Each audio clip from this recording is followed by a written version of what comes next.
Hello दोस्तों, आप सभी का हमारे YouTube चैनल स्टडी आपके साथ में स्वागत है। एक बार फिर से हम लोग स्टार्ट करने जा रहे हैं MP GK special class number 2 में जनरल इंट्रोडक्शन की बात चल रही थी। हमने जनरल इंट्रोडक्शन का फर्स्ट लेक्चर ऑलरेडी कंप्लीट कर लिया है। उस लेक्चर में हमने बहुत सारी इंफॉर्मेशन या वैल्यूएबल इंफॉर्मेशन आप कह सकते हैं वहां पर हमने देखी। आज हम लोग एक बार फिर से क्लास नंबर 2 में कुछ और इंपॉर्टेंट इंफॉर्मेशन देखने वाले हैं या इनके बारे में डिस्कस करने वाले हैं।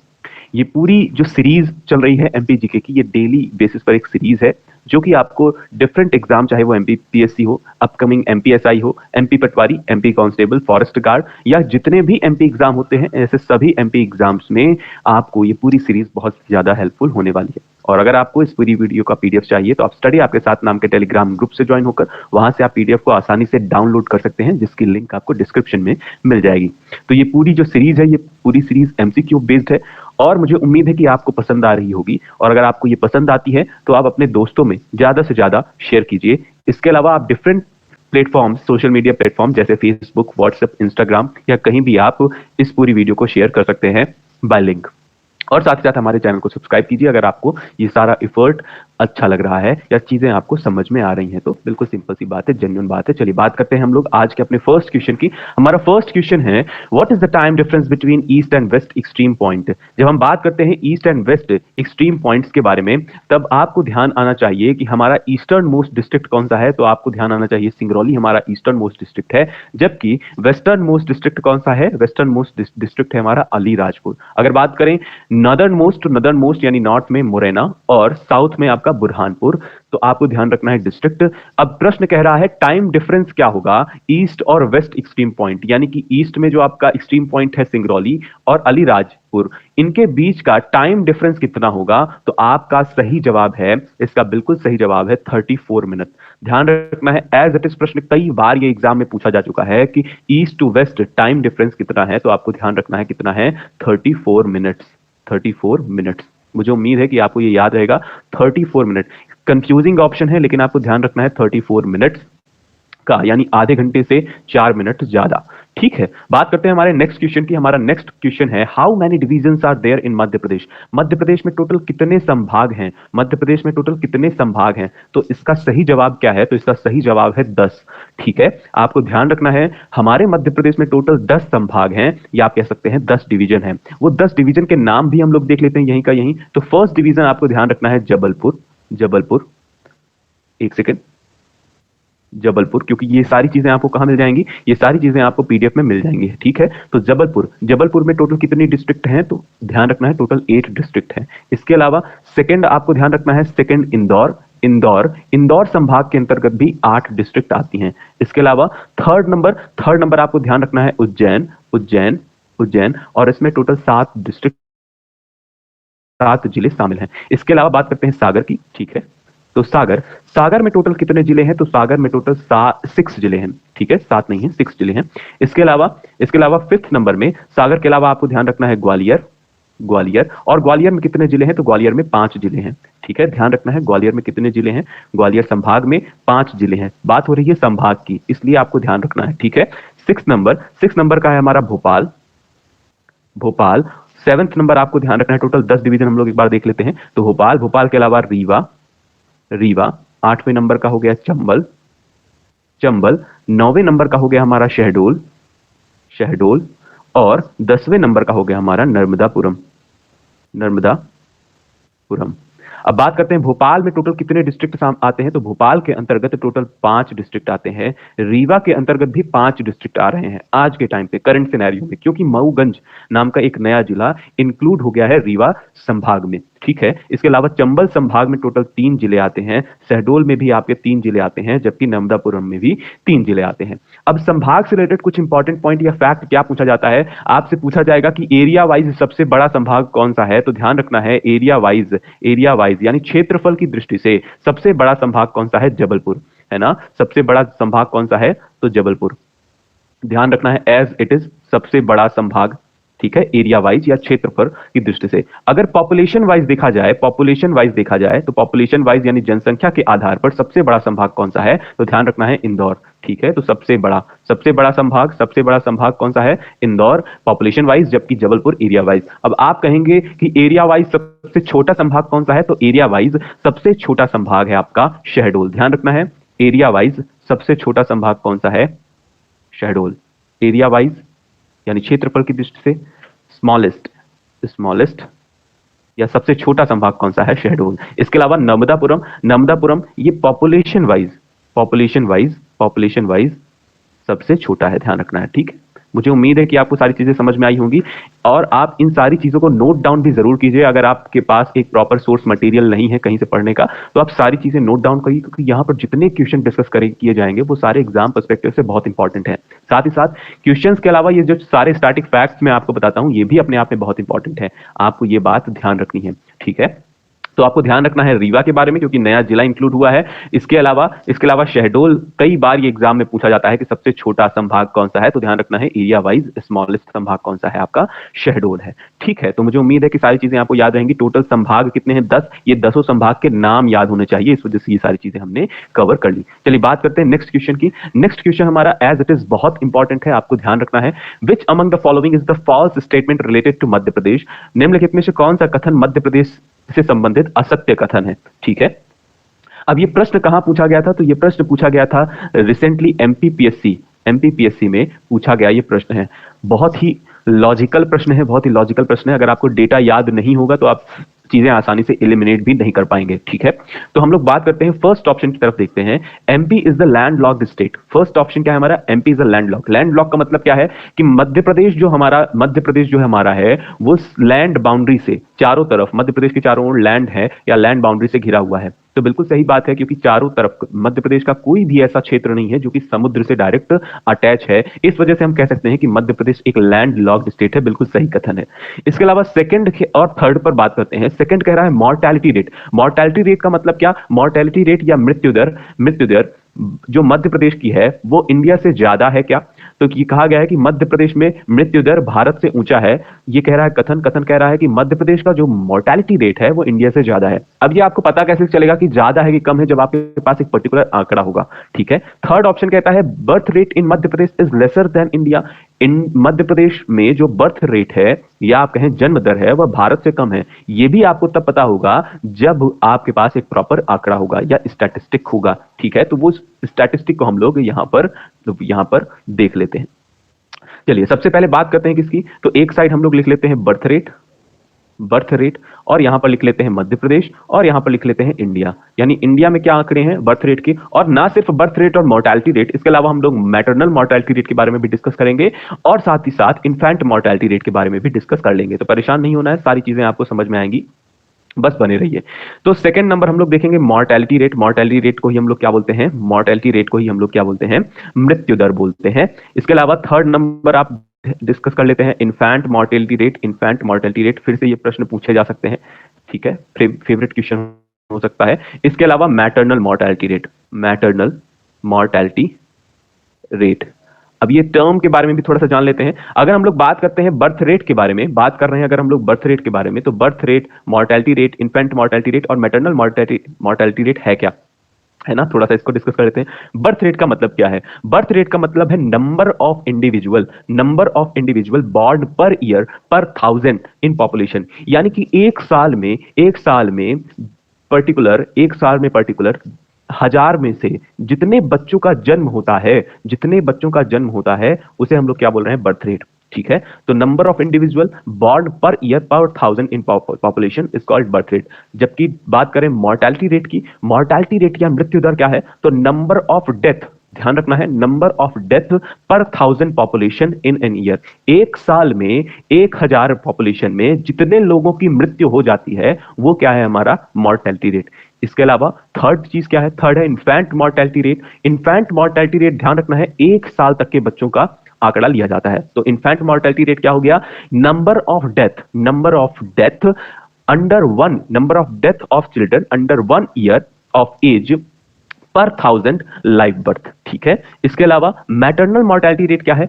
तो हमने बात की इन्फेंट में बच्चों की बात होती है, इन्फेंट में बच्चों, यानी किसी एक साल में 1000 के आंकड़े पर हम ये देखते हैं, 1000 की पॉपुलेशन पर हम ये देखते हैं कि एक साल से कम ईयर के, एक साल से कम उम्र के कितने बच्चों की मृत्यु हो गई है। एक साल से कम उम्र की कितने बच्चों की मृत्यु हो गई है, वो क्या कहलाएगा? आपका इन्फेंट मोर्टेलिटी रेट।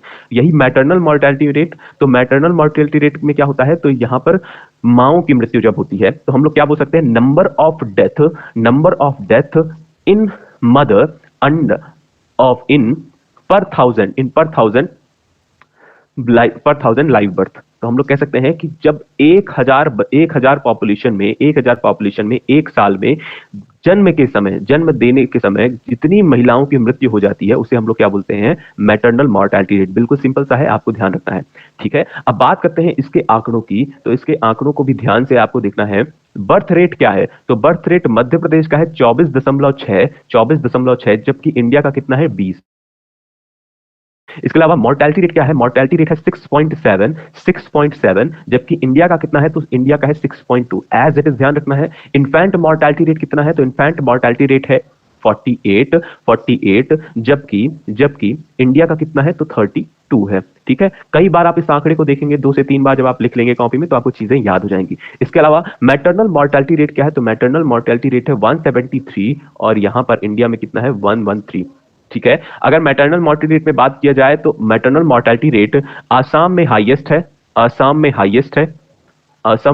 है। यानी कि असम में सबसे ज्यादा जन्म देने के समय महिलाओं की मृत्यु हो जाती है, जबकि केरल में लोएस्ट है। अगर आपसे पूछ लिया जाए आंकड़ा, तो आंकड़ा भी आप बता सकते हैं। 215 है असम में और यहां है सिर्फ 43। ठीक है, तो सिंपल सी बात है। अब इस आंकड़े के अनुसार हम लोग देखते हैं सही जवाब इसका कौन सा है। तो इसका सही जवाब आप देखेंगे कि फर्स्ट नंबर तो हमने बोल दिया कि ये बिल्कुल सही है। सत्य कथन यहां पर ढूंढना है हमें। ठीक है, फॉल्स स्टेटमेंट ढूंढना है। Mortality rate of Madhya Pradesh is higher than India. मृत्यु दर जो है मध्य प्रदेश की, वो इंडिया से हायर है। बिल्कुल सही बात है, ये भी बिल्कुल सही बात है, हायर ही है, में हायर है। जबकि बर्थ रेट की बात करते हैं, birth rate of Madhya Pradesh, ये कह रहा है birth rate of Madhya Pradesh is lesser than India. Madhya Pradesh में जन्म दर भारत से कम है। तो क्या आपको जन्म दर कम लग रही है भारत से? भारत में 20 है और इन मध्य प्रदेश में 24.6 है, यानी कि इसका गलत स्टेटमेंट क्या हो गया? Option number 3। तो इसका सही जवाब होगा birth rate of Madhya Pradesh is lesser than India. मुझे उम्मीद है कि आपको चीजें समझ में आई होंगी। ठीक है, तो चलिए बात करते हैं हमारे नेक्स्ट क्वेश्चन की। हमारा नेक्स्ट क्वेश्चन है summer capital of Madhya Pradesh is. Madhya Pradesh की ग्रीष्मकालीन राजधानी है। तो मध्य प्रदेश की ग्रीष्मकालीन राजधानी कौन सी है? आपके ऑप्शन है ग्वालियर, भोपाल, इंदौर या पचमढ़ी। इसका बिल्कुल सही जवाब क्या है? इसका बिल्कुल सही जवाब है पचमढ़ी। 1961 तक मध्य प्रदेश की ग्रीष्मकालीन राजधानी रही है। ध्यान रखना है, ग्रीष्मकालीन राजधानी या summer capital of Madhya Pradesh is Pachmarhi. As it is पूछा जा सकता है। अब आपसे कुछ और राजधानियां पूछी जा सकती है, उनके बारे में भी हम लोग डिस्कस कर लेते हैं। सबसे पहला आता है कल्चरल कैपिटल या संस्कार धानी। ये किसे कहा जाता है? ये कहा जाता है हमारे प्यारे जबलपुर को। इसके अलावा आपसे पूछा जा सकता है कॉमर्शियल कैपिटल क्या है। कई बार ये पूछा गया है, commercial capital of Madhya Pradesh. Commercial capital किसे कहा जाता है? तो इंदौर को कहा जाता है। और मध्य प्रदेश की कैपिटल तो आप सभी को पता ही है। मध्य प्रदेश की कैपिटल क्या है? तो मध्य प्रदेश की कैपिटल है भोपाल। ठीक है, इसके अलावा मैग्नीज कैपिटल भी आप ध्यान रखेंगे। मैग्नीज कैपिटल कहां है? तो मैग्नीज कैपिटल है आपकी बालाघाट में ही स्थित कौन सी माइंस है? तो भारवेली माइंस है, जो कि एशिया की सबसे डीपेस्ट माइन है, जहां पर मैग्नीज का एक्सट्रैक्शन किया जाता है ना, मैग्नीज का एक्सट्रैक्शन किया जाता है। तो ध्यान रखना है, भारवेली माइंस मैग्नीज के लिए फेमस है। और मैग्नीज कैपिटल किसे कहा जाता है? बालाघाट को कहा जाता है। इसके अलावा और क्या कह सकते हैं आप? एक और कैपिटल आप ध्यान रखेंगे, म्यूजिक कैपिटल। वो क्या है? हमारी मैहर, जो कि कहां है? सतना डिस्ट्रिक्ट में है। इसके अलावा एक और आप ध्यान रख सकते हैं, एनर्जी कैपिटल कहां है? सिंगरौली में है। ध्यान रखना है, सिंगरौली में। ठीक है, तो आपको ये सारी चीजें ध्यान रखनी है, बिल्कुल एज इट इज प्रश्न पूछा जा सकता है। तो एशिया की डीपेस्ट माइन भारवेली माइन, ठीक है, आपको ध्यान रखना है बालाघाट जिले में है। तो कई बार प्रश्न ये भी पूछा जाता है कि भारवेली माइन कहाँ है, किस जिले में स्थित है, तो आपको ध्यान रखना है ये है बालाघाट जिले में। तो मुझे उम्मीद है कि सारी चीजें या सारा डेटा आपको पसंद आया होगा या सारी इंफॉर्मेशन आपके काम की होगी। चलिए बात करते हैं नेक्स्ट क्वेश्चन की। नेक्स्ट प्रश्न है हमारा, मध्य प्रदेश के पहले ट्राइबल चीफ मिनिस्टर कौन थे? एग्जैक्ट इतना इंपॉर्टेंट प्रश्न है कि ये अंडरस्टिमेटेड क्वेश्चन है, कई ये एग्जाम में बिल्कुल देखा जा सकता है, पूरी उम्मीद है। तो इस उम्मीद पे हमने इस क्वेश्चन को लिया है कि मध्य प्रदेश के पहले ट्राइबल चीफ मिनिस्टर कौन थे? शिवराज सिंह चौहान, दिग्विजय सिंह, राजा नरेश चंद्र या पंडित रविशंकर शुक्ल? इसका सही जवाब है राजा नरेश चंद्र, राजा नरेश चंद्र। तो एज इट इज आप इंफॉर्मेशन याद रखेंगे, Raja Naresh Chandra first tribal chief minister of Madhya Pradesh. Madhya Pradesh के पहले ट्राइबल चीफ मिनिस्टर कौन रहे हैं? राजा नरेश चंद्र। ठीक है, now next question is total number of reserve seats under SC category in Lok Sabha is. Lok Sabha में total reserve seat SC category के लिए कितनी है? एससी यानी शेड्यूल कास्ट कैटेगरी के लिए लोकसभा में कितनी सीट रिजर्व्ड है? अब पहली बात करें तो लोकसभा में मध्य प्रदेश की कितनी सीट है? तो लोकसभा में मध्य प्रदेश की कितनी सीट है? एक सेकंड, थोड़ी और अच्छी हैंड राइटिंग करते हैं। ठीक है, लोकसभा में टोटल कितनी सीट रिजर्व है मध्य प्रदेश की? तो टोटल 29 सीट है, ध्यान रखना है 29 सीट है। इन्हीं 29 सीट में एससी के लिए कितनी है? ध्यान रखना है एससी के लिए कितनी है और एसटी के लिए कितनी है, ये दोनों चीजें आपको ध्यान रखनी है। अब बात करते हैं इसके सही जवाब की। तो इसका बिल्कुल सही जवाब कौन सा है? इसका सही जवाब है total number of seats reserve seat under SC category is 4। ध्यान रखना है 4, तो इसका सही जवाब है 4। अब बात करते हैं उन जिलों की जहां पर यह सीट रिजर्व की गई है। ठीक है, एक सेकंड थोड़ा सा, ठीक है। एससी में कौन कौन सी वो सीट्स है? तो ध्यान रखना है आपको उज्जैन, देवास, भिंड और टीकमगढ़ ठीक है, तो ये 4 सीट रिजर्व्ड है एससी कैटेगरी के लिए। जबकि आपसे प्रश्न पूछ लिया जाए एसटी कैटेगरी के लिए कितनी सीट रिजर्व्ड है, तो एसटी कैटेगरी के लिए टोटल 6 सीट रिजर्व की गई है, टोटल 6 सीट रिजर्व की गई है। उनका नाम आप ध्यान रखेंगे, शहडोल, इसके अलावा मंडला, धार, मुझे उम्मीद है कि आपको ये सारी चीजें समझ में आ रही होंगी, खरगोन, बैतूल एंड रतलाम। ठीक है, तो आपको ये एज इट इज इंफॉर्मेशन आपको ध्यान रखनी है। ठीक है, तो total number of reserve seat under SC category कितनी है? टोटल 4 सीट रिजर्व है, जबकि एसटी के लिए टोटल 6 सीट। मध्य प्रदेश में टोटल कितनी है? तो लोकसभा सीट कितनी है? तो 29 सीट है। ठीक है, चलिए बात करते हैं नेक्स्ट क्वेश्चन की। हमारा नेक्स्ट क्वेश्चन है highest peak of Madhya Pradesh is. Highest peak of Madhya Pradesh कौन सा है? तो आपको आपके ऑप्शन में नर्मदा वैली, धूपगढ़, कैमूर हिल्स या विंध्या वैली है ना। इन ऑप्शन में आपको सिलेक्ट करना है। तो इसका बिल्कुल सही जवाब क्या है? इसका बिल्कुल सही जवाब है धूपगढ़। ठीक है, इसकी हाइट भी आप ध्यान रखेंगे 1350 मीटर। मध्य प्रदेश की हाईएस्ट पीक कौन सी है? धूपगढ़। इसकी हाइट क्या है? 1350 मीटर। ठीक है, जबकि बात करें डीपेस्ट वैली कौन सी है, डीपेस्ट फॉल्ट वैली कौन सी है? तो deepest Narmada valley is the deepest fault valley. ठीक है, ये भी प्रश्न पूछा जा सकता है। ठीक है, नेक्स्ट क्वेश्चन है हमारा, 5th longest river of India flows from Madhya Pradesh which is. Madhya Pradesh की 5वीं सबसे लंबी नदी कौन सी है? इंडिया की 5वीं सबसे लंबी नदी कौन सी है जो कि मध्य प्रदेश से होकर गुजरती है या मध्य प्रदेश में बहती है?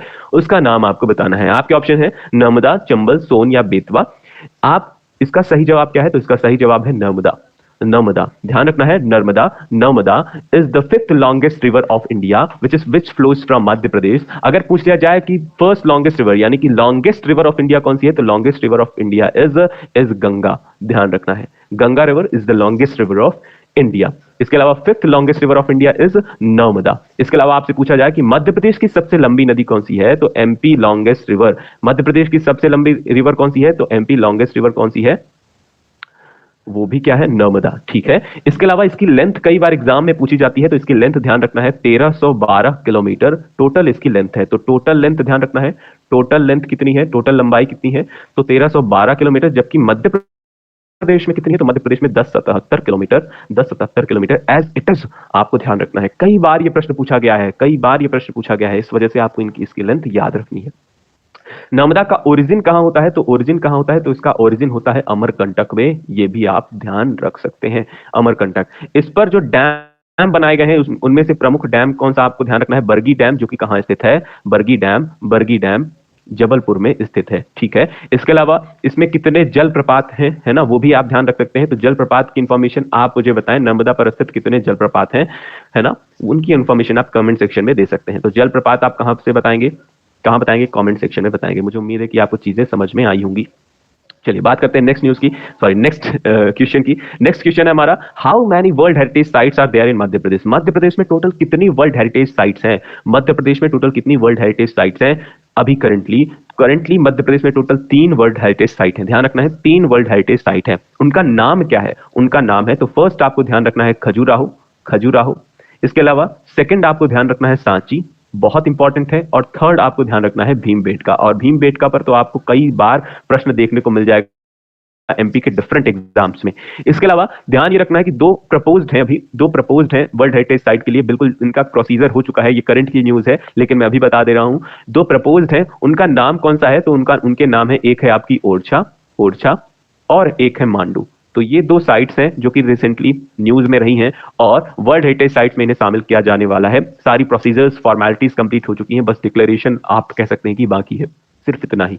ठीक है, तो दोनों साइट्स के नाम आप ध्यान रखेंगे, ओरछा एंड मांडू, जबकि अभी करंटली कितनी है, तो टोटल 3 है। अब बात करते हैं खजुराहो। खजुराहो कहां स्थित है, तो खजुराहो आपका कहां स्थित है, छतरपुर में स्थित है, छतरपुर, छतरपुर। सांची आपको कहां मिलेगा, रायसेन में मिलेगा। और भीमबेटका भी आपको कहां मिलेगा, रायसेन। बात करें इसकी डिस्कवरी किसने की है, तो डिस्कवर्ड बाय ये जो भीमबेटका केव्स हैं, भीमबेटका केव्स हैं, इनको डिस्कवर किसने किया है, तो ध्यान रखना है विष्णु श्रीधर वाकणकर, विष्णु श्रीधर वाकणकर, वाकणकर। ठीक है, कई बार ये प्रश्न पूछा गया है, तो विष्णु श्रीधर वाकणकर आपको ध्यान रखना है। आप ऐसा भी कहीं से भी आपको विष्णु नाम मिल जाए, वहां से आप ध्यान रख सकते हैं, विष्णु श्रीधर वाकणकर ने डिस्कवरी की थी किसकी, भीमबेटका केव्स की। बात करते हैं सांची स्तूपा। सांची स्तूपा, सांची में स्थित जो स्तूपा है, सांची स्तूपा, ये किसने बनवाया था, तो ये बनवाया था built by Ashoka, built by Ashoka. कई बार ये प्रश्न पूछा जाता है किसने बनवाया है, अशोका ने बनवाया है। खजुराहो की बात करें तो खजुराहो चंदेल डायनेस्टी ने, खजुराहो में जो टेम्पल्स हैं, खजुराहो ग्रुप ऑफ टेम्पल्स जो हैं, वो चंदेल डायनेस्टी ने बनवाए हैं, चंदेल डायनेस्टी ने बनवाए हैं। ठीक है, डायनेस्टी ने बनवाए हैं, चंदेल डायनेस्टी, यही प्रश्न पूछा जाता है, चंद किसने बनवाए हैं, Khajuraho group of temples, Khajuraho temples किसने बनवाए हैं, चंदेला डायनेस्टी ने बनवाए हैं। ठीक है, now next question is, next प्रश्न है हमारा आज का, Noorjahan mangoes are famous in the world belongs to which district. ये जो नूरजहां आम है, नूरजहां नाम है, आम है, आम है, आप सभी फलों का राजा आम, मैंगीफेरा इंडिका इसका scientific name, Mangifera indica, indica इसका साइंटिफिक नेम है। और ये नूरजहां मैंगो हमारे मध्य प्रदेश के किस जिले का बहुत फेमस है, जो कि पूरे वर्ल्ड में फेमस है। मतलब हमारे मध्य प्रदेश का जो आम है वो पूरे वर्ल्ड में फेमस है, वो उसका नाम क्या है, तो नाम भी आप ध्यान रखेंगे, नूरजहां, नूरजहां मुगल थी, मुगल क्वीन थी, है ना, आपको ध्यान रखना है। ये कहाँ का फेमस है, तो ध्यान रखना है अलीराजपुर का, अलीराजपुर का ये आम बिल्कुल बहुत ज्यादा फेमस है ना, अलीराजपुर का नूरजहां मैंगो बहुत फेमस है पूरे वर्ल्ड में। इसका एक आम लगभग कितने कितने का होता है, तो एक आम लगभग 3 से 3.5 किलो का होता है, ध्यान रखना है, 3 से 3.5 किलो के बीच का ये आम होता है, नूरजहां मैंगो इसका नाम है। आपको ध्यान रखना है ये कहाँ का फेमस है, अलीराजपुर का बहुत ही ज्यादा फेमस है। तो ये बिल्कुल सिंपल सी इंफॉर्मेशन थी लेकिन बहुत इंपॉर्टेंट है। Recently Madhya Pradesh public service commission में पूछा गया है कि नीलम एंड अल्फांसो, नीलम जो कि आम की एक वेराइटी है ना, इसके अलावा अल्फांसो इसका एड आपने देखा होगा, जब आप फ्रूटी का एड देखते हैं, या सॉरी स्लाइस का एड में, किसी एड में आपको देखने को मिल जाएगा अल्फांसो आम से बने, अल्फांसो आम का बना हुआ रस, है ना, ऐसा कुछ आप ऐड देखते हैं। तो नीलम और अल्फांसो 2 आम की वैरायटी हैं, इनको मिलाकर एक हाइब्रिड वैरायटी बनाई गई है, जिसका नाम क्या है, जिसका नाम है रत्ना। तो ध्यान रखना है, प्रश्न रिसेंटली पूछा गया था, नीलम और अल्फांसो को मिलाकर जो वैरायटी, जो हाइब्रिड वैरायटी बनती है, उसका नाम क्या है, तो आपको ध्यान रखना है रत्ना। ठीक है, तो ये सारी इंफॉर्मेशन आपको कहां मिल जाएगी, एज इट इज पीडीएफ में मिल जाएगी, तो परेशान नहीं होना है। ठीक है, ध्यान रखना है। चलिए बात करते हैं आज के आपके टारगेट प्रैक्टिस क्वेश्चन की। टारगेट प्रैक्टिस क्वेश्चन का जवाब जरूर दीजिए, क्योंकि इससे आपकी प्रैक्टिस और भी मजबूत होगी और चीजें आपको और अच्छी तरीके से लंबे टाइम तक याद रहेंगी। तो आपका पहला प्रश्न है, only district of Madhya Pradesh, Madhya प्रदेश का सिर्फ एक डिस्ट्रिक्ट ऐसी है जहां से आईएसटी लाइन पास होती है, आईएसटी लाइन पास होती है, उसका नाम आपको बताना है, उस डिस्ट्रिक्ट का नाम बताना है। इसके अलावा geographical centre of India is, India का ज्योग्राफिकल सेंटर कहां है, मध्य प्रदेश में ही है, लेकिन मध्य प्रदेश में कहाँ है आपको इसका जवाब देना है। कहाँ? कमेंट सेक्शन में। कमेंट सेक्शन में जब आप जवाब देते हैं तो आपको चीजें लंबे समय तक याद रहती हैं। इसके अलावा इस पूरी वीडियो से रिलेटेड कुछ अच्छा फीडबैक आप देना चाहते हैं तो वो जरूर दीजिए, क्योंकि आपके हर एक फीडबैक हमारे लिए बहुत ज्यादा मायने रखते हैं और हमें लगातार अच्छा करने के लिए प्रेरित करते हैं। इसके अलावा अगर आपका कोई भी डाउट है किसी भी क्वेश्चन से रिलेटेड तो आप मुझे इन सोशल मीडिया हैंडल्स, स्पेसिफिकली अगर बात करें इंस्टाग्राम, टेलीग्राम या फिर फेसबुक में, आप कहीं भी हमसे संपर्क करके वहां से आप अपने डाउट क्लियर कर सकते हैं। हम लोग फिर से मिलेंगे अपने नेक्स्ट लेक्चर में कल फिर से। तब तक के लिए आप सभी मुस्कुराते रहिए और पढ़ते रहिए। Thank you, tata, bye bye.